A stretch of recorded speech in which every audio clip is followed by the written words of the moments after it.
You probably remember, because I remember a time when we didn't lock doors, we didn't lock cars, we didn't lock house doors. We didn't have little locking mechanisms on our gas caps.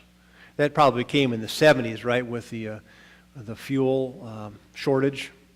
People started stealing, siphoning gas out of each other's cars. So we pretty much locked ourselves up, in a way. Even in our house, in our neighborhood, which is a pretty safe neighborhood, we lock the doors even when we're inside the house. Strange, isn't it? Apparently, there was across the street, a neighbor was having a party, and they were in the backyard, and someone just came right in the front door and walked in the kitchen, took the purse, and walked right back out again. And think, oh my gosh, what's going on? We have security systems that are state-of-the-art. The house we bought had a security system that was, you program the numbers in, the code, and you can get in, and it had sensors on the doors and things like that. You remember a time back when you were younger, some of the adults, when we didn't do that. We didn't lock our cars. We went into the store, and if the windows were down, they're down. The house, you don't do that. And for us who grew up in small towns, yeah, who's going to steal your stuff, really? Interestingly enough, too, we had an exchange student from Sweden who my brother knew. He said, America's funny because you lock everything. You're so afraid. In Sweden, we just see a pile of stuff there. It's not ours. Why would we take it? Which is interesting. But we lock away a lot of things. We even have locks on our computers, our email accounts, and we have passwords and things to get in, and we have special codes so that people can't take our credit card number over the internet. Some of those things are very necessary. I'm more concerned not so much with locking physical things. I'm more concerned about locking things within ourselves, locking things deep within our hearts. We might have grown up with certain things in our families that have been destructive, and we've kind of tucked it away and not been able to reveal it.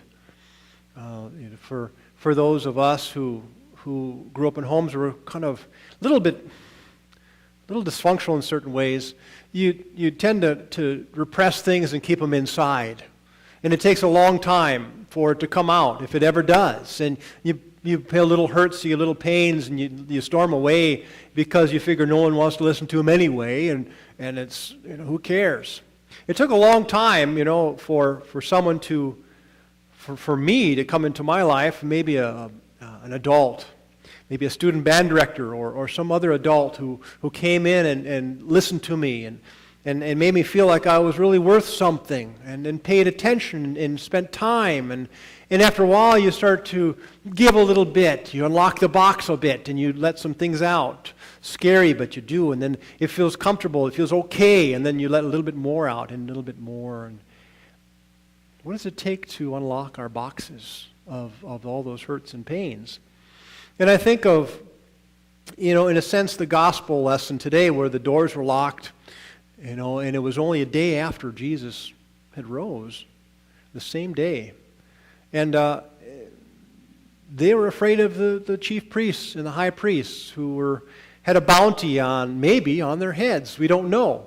But we know that they were afraid because they were associated with Jesus. People saw these people around with Jesus when he was teaching for those 3 years.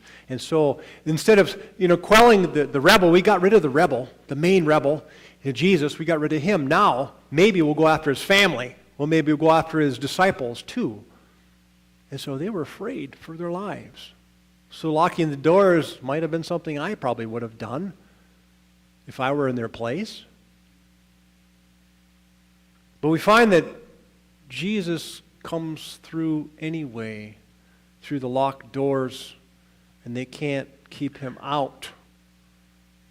Funny thing is, after they had abandoned him and denied him and everything else you can think, he still came to the disciples. Even through locked doors, he came to them. What an inviting presence that is.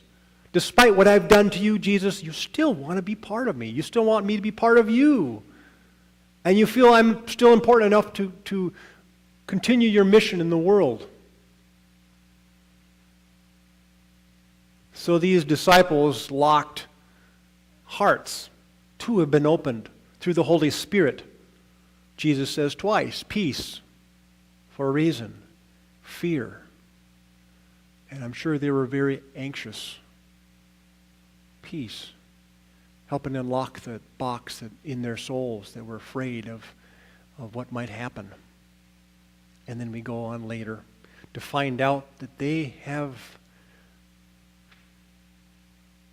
come out of their shells, literally come out of their locked houses, their locked lives, to proclaim the gospel of the Lord. They can't keep it quiet anymore. Jesus has sprung the lock and now it's out. Now they're not afraid. They even go against the laws that told them not to talk about this ministry of Jesus. Keep it quiet. Well, we can't. And it's like when you tell a 5-year-old a secret and say, don't tell them it's a surprise. Don't tell Grandpa it's a surprise. It's just for them. And so as soon as Grandpa comes in, guess what, Grandpa? We have a surprise for you. You just can't contain it. It's just got to come out. There's no locked boxes on a 5-year-old. Everything would just come in and go out. And the disciples ever experienced this kind of thing too. Jesus breathes on them the Holy Spirit, just like God breathes the Holy Spirit on the earth in creation. And God forms the clay, the man, the woman, and breathes the Holy Spirit, breathes life into them. It's a new creation. It's a new day. Well, Jesus is doing the same thing. Breathes on them, Holy Spirit. It's a new day. You're free. Go out of this place. Spread the word. Continue my mission. Up till this point, we talk about the disciples of Jesus, right? Do we know what the difference, and then we read Acts, the apostles. Do we know what the difference between a disciple and an apostle is? I kind of like it this way. Think about those who are teachers and students. The students are the disciples, the apostles are the teachers. So now we have the apostles teaching, preaching, spreading the word. These disciples are now apostles as well. They're bearers of the good news. And they go without bounds. And we find out later in Acts, if you read in Acts, they don't meet a very good ending for themselves. They're usually martyred and killed. Even that won't stop them. They've got this message in their hearts. They're so wonderful for them. They just can't keep it quiet. They're like a bunch of 5-year-olds just blabbing out, despite what people say, despite what the authority says. How are we like that? How are we like these apostles in a way? How are we spreading out the word? Is the word something that just bursts out of our lives, that we just can't contain it? This gospel message of Jesus' resurrection, the good news, now it's out. Jesus' mission is not only for the apostles, it's for us, the disciples and apostles that are sitting here. We know this in our hearts. We feel it. It can't be contained. Even though we have locked boxes, there are certain things that can get in and make a difference. We may go to the store, for instance, and be in the grumpiest mood you'd ever want to be and not really like people at the moment, and you just want to be alone. But you've got to go and get milk or something at the store, and you bump into someone who's very, very kind to you. And it makes a difference in your world. They say hi and they smile.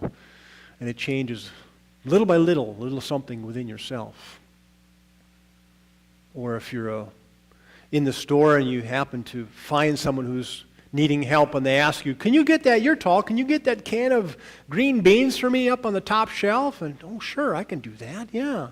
And they get it for them, and that'll be $5, please. No, we don't do that. It's usually 10. But those little things that unlock the safety of our lives.